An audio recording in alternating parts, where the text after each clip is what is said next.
for this collective group of veterans, and for those that could not be with us today. I was approached recently to share a story of a local veteran. I look out here today, and before me I see very many different generations of veterans. In fact, I see one former student out here, and it's good to see you back. Tom Brokaw, former news anchor for NBC, once described a certain segment of our population as the greatest generation. He referred to those fighting men and women that served collectively during World War II. I would like to share a story of one of these. His name, Leslie Boots Burgess Master. He was born on June 15, 1921, and is married to Luo and Gilbert. They have 3 sons, 2 daughters, 12 grandchildren, and 18 great-grandchildren.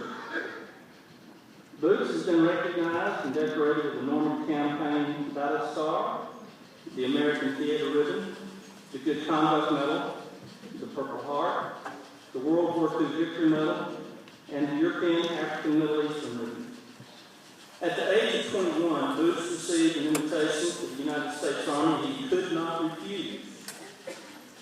This invitation said that he had been drafted. So on October 8, 1942, he became a member of Company G, 330th Infantry, 83rd Division, as an auto rifleman. When he first started his training, he rode a bus to Georgia to receive his uniform, and from there he was off to Camp Atterbury, Indiana, for basic training. From there, he was sent to Camp Shanks, New York, where he and his fellow company were snowed in for about a week before they boarded the ship for Liverpool, England, for more training. They spent 22 more days on a converted cattle ship before arriving in England, where on June 21st, 1944, they crossed the English Channel into France. The first night, they stayed on the ship, and the next morning they began their slow trek toward the mainland. Every night, the guys would take turns at watch while others would sleep in their foxholes with a rifle side by side. July 4th, 1944, Independence Day, is a day that Boots would never forget. The Germans were firing 88mm shells, and you could hear the whistling noise they made as they flew past the hedgerows. They had been told not to worry if you hear the whistle because the shell was already past you. It's the one you don't hear that gets you. The one Boots didn't hear was the one that burst apart in the tree above him, and shrapnel rained down mercilessly like fiery razor blades, slicing into him like a sheet of paper. There was no escape. Countless pieces of shrapnel tore through his body, but 15 never found negative. The right side of his face was severely injured, and his tongue was also severely cut, almost in half. All during the time, he never lost consciousness, and a man in the Jeep picked him up and took him to a field hospital where the first night he lay on the stretcher with his tongue and face swollen so much he had to have an emergency tracheotomy in order to breathe. Today, you can still hear the sound of the clink as a piece of shrapnel was removed from his ribs and dropped into a pan. On August 20th, he arrived in New York and was transported back to Camp Atterbury, which has been turned into a hospital for the wounded. Here is where reconstruction of his face began. It took 5 operations to reconstruct his jaw, and it was about 3 months after the first surgery that he was allowed to go home for a visit. In between each surgery, he would be given furlough and would hitchhike or take a bus home. On one of these trips, they had to construct a set of teeth for him that hooked onto the existing portion of his jaw. At Camp Atterbury, he met the very man who saved his life that night in the Jeep while he was receiving treatment from the wound. On April 6, 1946, Boots left Wakefield General Hospital with an honorable discharge. Boots is Junior Vice President of the DAV Chapter 11 and has been an honor guard for more than 30 years and is a member of the American Legion for more than 10 years. I have never met him, but I would like to. I was told by family this past week that planned to be here today, but because of health, he could not. We have an opportunity, young people, today. You have family members that served in World War II. They have a rich oral history they need to share with you. Unfortunately, with each passing day, we lose more and more of these veterans, these people of the greatest generation. We still have countless veterans today that will rise up and assume the mantle of leadership, but we can never regain what has been lost. I encourage you to have some quality time with these individuals. Hear their stories. Learn the sacrifices that they made so you can be here today. These are opportunities that we take for granted. We can never have again. Today around the world we have countless men and women that are separated from family because they made a conscious choice, and that was to serve. We are here in the home of the patriots. So for no other reason, we should have a greater appreciation for the sacrifices these men and women have made. And with that, I encourage you to stand and give each one of them a round of applause.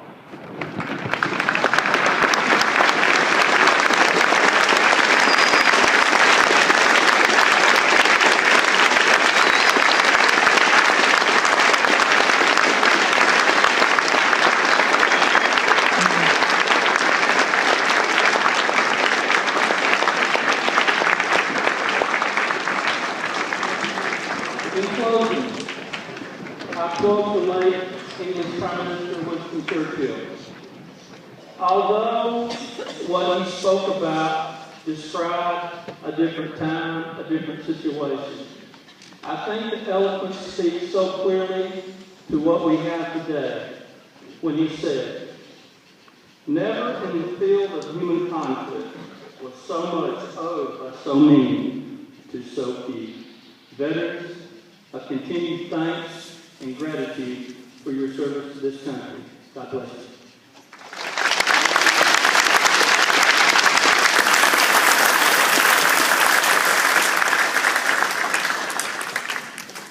Please enjoy the solo on exhibition rifle drill performed by Cadet Command Sergeant Major Michael Hale.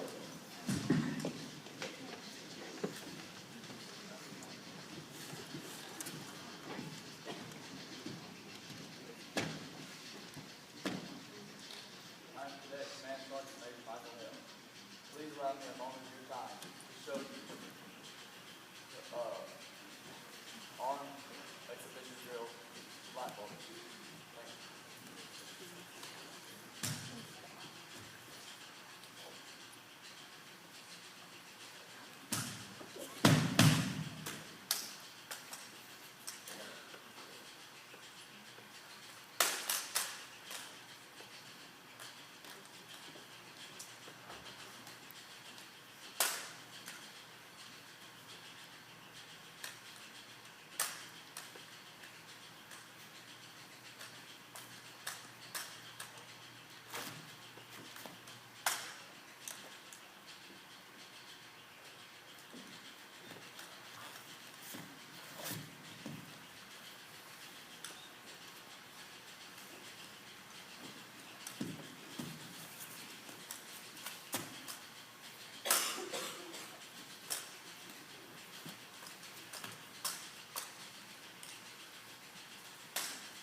Thank you.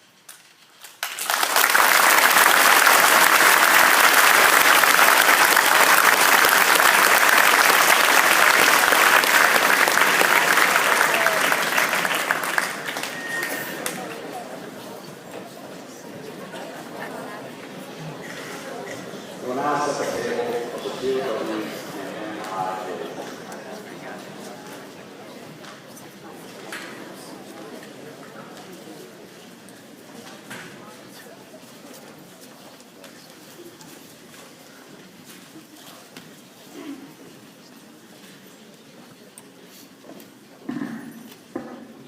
Please, let me direct your attention to the table in front.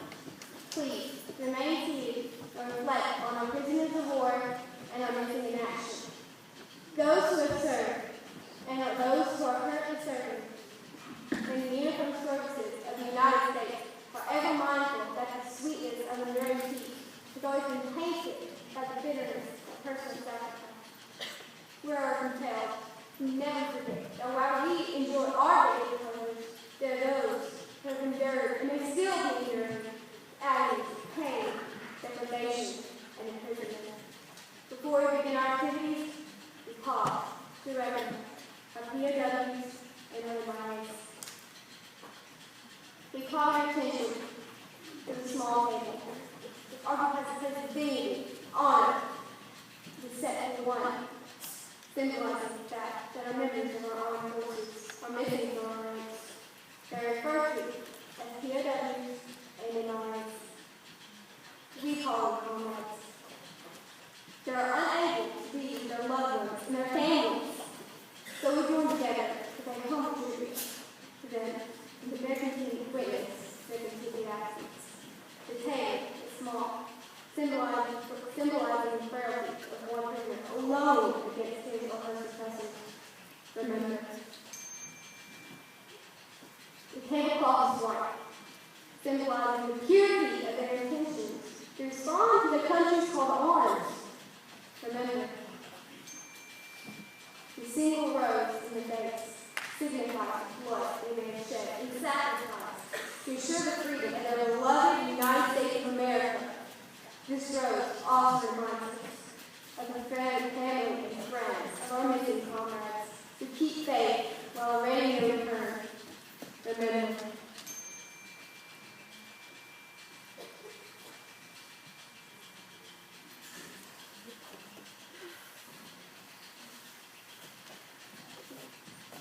the red ribbon on the base. Mine represents the red ribbon torn on the lapel without the true demand, unyielding determination, a proper account of our comrades who are not among us. Remember, a slice of lemon on the plate reminds us of their bitter fate. Remember,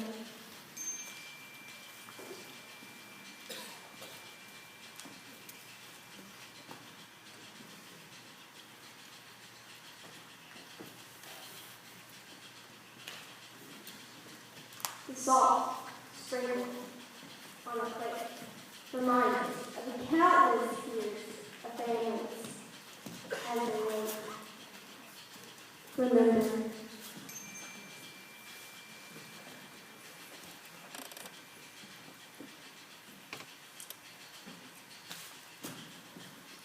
the glass is inverted.